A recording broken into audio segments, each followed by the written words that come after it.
Well, what time is it, folks? It is time to review the Vampire Diaries. Yes, that is my favorite show. I have to say, that is the best show on TV.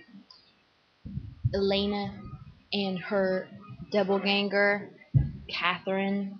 I mean, doesn't everyone want a good girl and a bad girl in their own mind? I mean, isn't that the most awesome thing you can think of anyway? And plus, all of the possibilities that it visits, that you're thinking maybe someone out there is just like me, somewhere is living this alternate life. Your life is boring, right? And you're just the good girl and you're doing everything the way you're supposed to. But no, there's someone out there looks just like you, thinks just like you, likes all the same people. Anyway, I just like it. Okay, so let's review last night's episode. What did we find? Last night, Elena and Stefan were trying to keep the relationship a secret. But guess who we found out knows about it? Oh, yes, Catherine. She's got secret eyes and ears. She's got Jenna watching her. And of course, what does she get for it? For being those eyes and ears? Yeah, stuffed. Right? Okay, so then, what are we talking about? We got Damon. He's being bad just like he always is. You keep hoping for him. You have that little spark. He has that little spark in his eyes, and you're wanting him to be good because he's so good when he's good. But when he's bad, he's so bad. And that poor Mason, I mean, he's too pretty. You're sitting there watching him getting tortured, and you're thinking, they're not going to kill him. They're just going to torture him, and then he's going to be fine. But does that happen? No.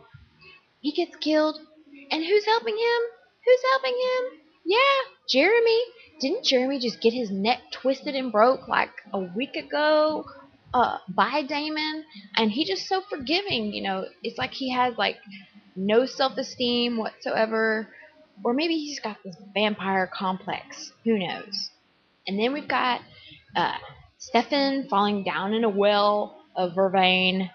That was scary. They're looking for the moonstone down in the well, and he gets down there, and surprise, it's full of vervain. You know, and of course, who comes to the rescue? The new hero, Catherine. I mean, not Catherine. Best friend, Caroline Forbes, right? Caroline Forbes, who used to be this whiny, bitchy, insecure little twit that everybody hated. But now she's turning into this really strong and really, really thoughtful and smart character, which we're all loving. And she finally starts to convince her mother, who's down in the basement, locked up in the stone room with the chains.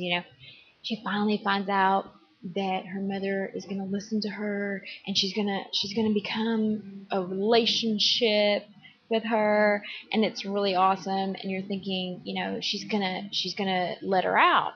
She says, you don't have to mind control me. But what happens? No, she does that thing with her eyes, like, whoa. And I wish I could do that, right? I mean, where do you learn to do something like that with the dilation and everything? I mean, it must be something that they're doing with the dilation. It was like, and it was really cool. But anyway, don't we all wish we could do stuff like this? So, anyway, the thing with Damon, though, is he's like a girl in one of those horror movies. I mean, he's running down the path, and he's like a pretty girl that's being chased by the monster. Everybody's yelling at him, saying, Damon, don't do it, don't do it. And he's like that pretty girl running through the forest. Oh, I tripped and fell. And you're screaming at the screen, stop, no, don't, you stupid little twit, you're going to cause a big commotion. But hey, that's what he is, and somehow he survives. He keeps surviving every episode. And you don't want him to die. You can't have him die because he's the prettiest one on the show. Oh my gosh. I mean, I'm in love with him. If I seen his eyes one time, I could see him 1,000 million times. I could see those eyes and be like, oh, giddy giddy, giggity giggity. Anyway, so after the killing, who had the last laugh, right? Cat. Meow. She's got her claws retracted. Yes, and she's got a plan A, B, C, and D, if you know what I mean. So, everybody, I want to know what you're thinking. I want to know if you think that she's going to get somebody else killed? Do you think that Matt's going to get killed next time now that she's starting to control his mind and trying to get a new werewolf? You think Tyler's going to become a werewolf? He must be, because they brought in the werewolf factor. And in the whole werewolf factor, he's the only werewolf on the show. So we got to see how that all that plays out. I just can't wait. I just can't wait to see what happens next. So you tell me what you think, and we'll be talking to you.